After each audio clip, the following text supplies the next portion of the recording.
আমি একটা কথায় খুবই আশ্চর্য হই, সেটা হলো আমাদের যে মা জন্ম দিয়েছে, এই ভূমিতে এনেছে, সেই মাকে আমরা একটু বড় হলে দূরে ঠেলে দিই, খুব কষ্ট দিই। কিন্তু সেই মাই দিনের পর দিন এক ফোঁটা রক্তকে দুধে পরিণত করে আমাদের বাঁচিয়ে রেখেছে। আর আমরা একটু বড় হলে সেই মাকেই কষ্ট দিই, দূরে সরিয়ে দিই, এমনকি আমাদের সংস্পর্শের কাছাকাছি থাকতে দিই না, আমাদের সংস্পর্শের বাইরে রেখে দিই। সত্যি কি এটাই তার প্রাপ্য?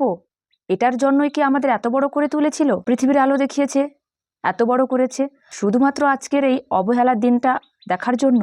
আমরা কি কখনো এটা ভেবে দেখেছি? এবার একটু ভাবো, যেই মাকে এত কষ্ট দিচ্ছ, সেই মার এটা প্রাপ্য নয়, তার এটাই প্রাপ্য যে তাকে ভগবানের আসনে বসিয়ে পুজো করা, এটাই তার প্রাপ্য।